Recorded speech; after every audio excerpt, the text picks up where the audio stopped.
지금 이 순간 전 세계 주식시장과 에너지 시장이 동시에 흔들리고 있습니다. 그 중심에 있는 지명은 단 하나입니다. 호르무즈 해협. 폭이 겨우 34km, 서울에서 수원거리밖에 안 됩니다. 근데 이 바닷길 하나가 막혔더니 유가가 폭등하고 코스피가 흔들리고 일본 기업은 공장 가동을 멈추고 있어요. 도대체 이게 뭔데 이 난리인지 오늘 끝까지 파고들겠습니다.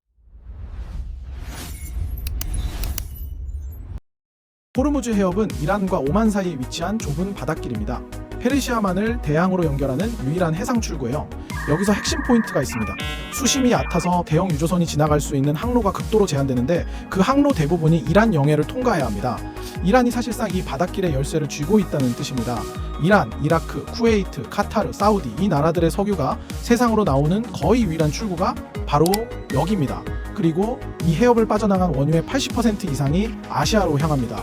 중국, 한국, 일본, 바로 우리 대한민국도 영향을 받는다는 것이죠. 역사적으로 이란은 서방의 압박이 강해질 때마다 호르무즈를 막겠다는 카드를 꺼냈습니다. 1980년대 이란-이라크 전쟁 시절 이란은 실제로 해협에 기뢰를 깔고 유조선을 공격했습니다.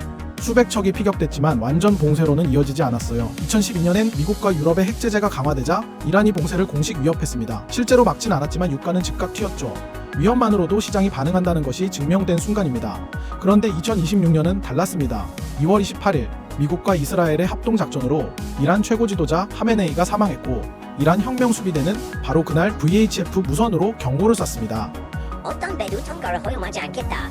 유조선 통행량은 즉시 70% 감소했고 150척 이상이 해협 밖에서 발이 묶였습니다. 이란의 봉쇄가 시작되자 트럼프 행정부는 전례 없는 카드를 꺼냅니다. 4월 13일 이란 항구를 드나드는 모든 선박에 대한 역봉쇄 선언입니다. 이란의 통행료를 낸 배도, 이란 관련 화물을 실은 배도 전부 막겠다는 겁니다. 미군 중부사령부는 첫 24시간 동안 6척의 선박을 회항시켰고 미 해군 구축함 2척이 개전 이후 처음으로 해협을 직접 통과했습니다. 이란 혁명수비대는 미군함에 최종 경고를 보내며 교신 내용까지 공개했습니다. 결과적으로 지금 호르무즈는 이란이 막고 미국도 막는 이중봉쇄 상태입니다.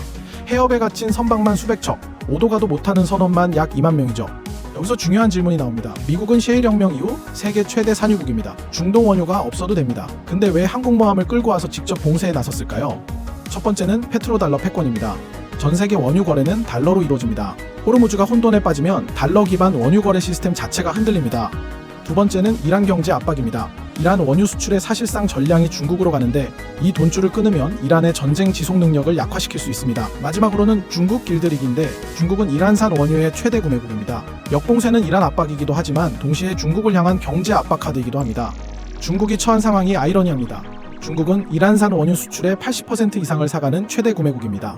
동시에 호르무즈 통과 원유의 전체 수입의 3분의 1을 의존하는 최대 피해국이죠. 중국은 이란을 살리면서도 호르무즈가 열리길 바라는 이중적 상황입니다. 중국 외교부는 미국의 역봉쇄를 위험하고 무책임한 행동으로 강하게 비판했지만 군사적으로 개입할 수 있는 상황도 아닙니다. 숫자로 보면 더 심각한데 중국의 이란 수입 중에는 원유만이 아닙니다. 메탄올의 45%, 폴리에틸렌의 10%가 이란산입니다. 플라스틱, 화학섬유, 코팅제 원료예요. 호르무즈 봉쇄는 중국 제조업 원가 전체를 흔드는 충격이라고 할 수 있습니다. 중국은 2025년에 이미 비축유를 늘리고 원유 수입을 4.9% 확대해뒀지만 장기화되면 버티기 어렵습니다. 한국은 수입 원유의 95%가 호르무즈를 통과합니다. LNG도 전체의 20.4%가 중동산입니다. 투자자 입장에서 지금 봐야 할 충격파는 크게 4가지인데요. 유가 상승은 단기 재고 평가 이익을 줍니다. 하지만 원료 조달이 막히면 가동률 자체가 떨어지죠. 수혜처럼 보여도 장기화되면 악재입니다. 항공유는 원유 가격에 바로 연동되는데 유가 111달러 상황에서 항공사 수익성은 빠르게 악화됩니다. 카타르산 헬륨이 막히면 반도체 냉각 공정에 차질이 생깁니다. 국내 반도체 업계에서 이미 이 리스크가 거론되고 있죠. 에너지 수입 비용이 급증하면 경상수지가 나빠지고 원달러 환율이 상승합니다. 물가 상승 압력이 뒤따르겠죠. 그나마 한국은 비축유를 221일치 보유하고 있습니다. IEA 기준 90일에 2.5배입니다. 단기 쇼크는 버틸 수 있지만 사태가 수개월 이상 지속된다면 그때는 전혀 다른 이야기입니다. 가장 최근 상황입니다. 4월 17일 미국이 봉쇄를 일부 완화하는 신호를 보냈습니다. 협상 분위기가 형성됐어요. 그런데 이란은 하루 만에 재봉쇄로 응수했습니다.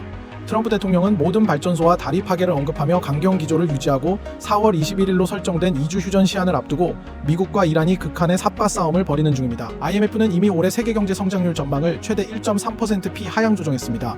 운송 비용은 50에서 80% 올랐고 전 세계 LNG 공급의 20%가 사실상 차단된 상태입니다. 협상의 불씨가 완전히 꺼진 건 아닙니다. 이란은 오만 영해 쪽 남쪽 항로를 이용하는 선박에 한해 통행을 허용하는 방안을 검토 중이라고도 했습니다. 하지만 지금 이 순간 확실한 건 아무것도 없는 상황입니다. 정리합니다. 호르무즈 해협은 단순한 바닷길이 아닙니다.